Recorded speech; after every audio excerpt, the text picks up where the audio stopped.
Hi, I'm Linda Salazar with Success Principle number 3 based on my book, Awaken, the Genie Within. Today, it's all about relationships. Now before I go any further, I want to share something with you on a personal note.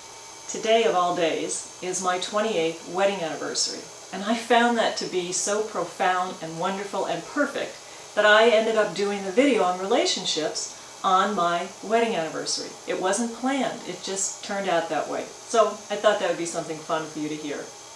Alright, relationships. It's a huge subject and I could honestly talk about it for hours, but we've just got a little bit of time together, so I'm just going to go over some points that I wanted to get across to you today. I believe that everybody on the planet is really wanting to be loved or liked by another human being. And yet I'm always amazed at the amount of little respect or compassion or patience we show each other. You know, I do a lot of work with people around relationships in my coaching practice, and I'm going to share with you what I often share with them. When you're in a relationship that is struggling, and that's any relationship, not just intimate ones, I mean any relationship. When that relationship is struggling, you've got to be willing to look inside of yourself and see, where are you contributing to part of this struggle? You know, what are you doing or not doing that is disallowing harmony in the relationship? Perhaps you're somebody who is more controlling than you're willing to admit, as hard as that may be to hear. Or maybe you're somebody who is constantly helping others, doing things for people without even being asked, and then you turn around and get upset when you're not shown the appreciation or the thanks that you want from them. Or maybe you're someone who is constantly disappointed by someone else in your life, and yet they keep showing you their true colors over and over again, and you're just not willing to see those true colors. Or perhaps you say yes more than you really want to when your heart is wanting to say no.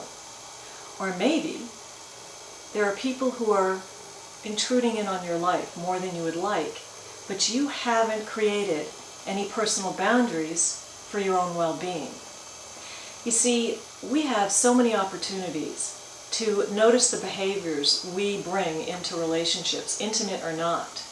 And when we're willing to observe those behaviors, that's when we give ourselves a chance to change in the moment and to bring our best self forward, which then in turn can absolutely create a whole new dynamic in the relationship that you may be strained with. You know, I really believe that we're in this human form, all of us doing the very best we know how.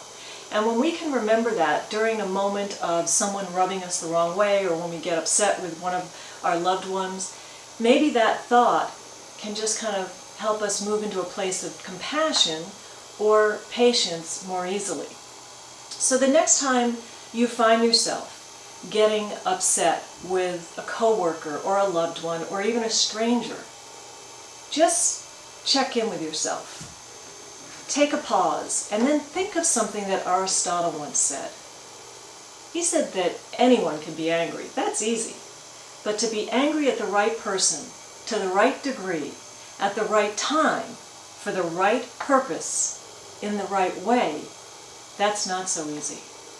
I think that's worth thinking about.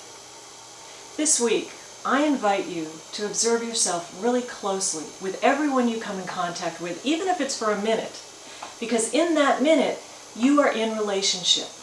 And as you do this, you give yourself the opportunity to really learn more about yourself than you could ever imagine.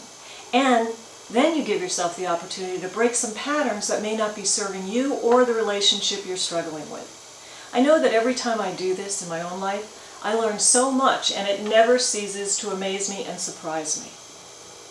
That's it for this week. I thank you so much for joining me. And the next video is all about the stories we let our gremlin tell us. I'm Linda Salazar. And you know what?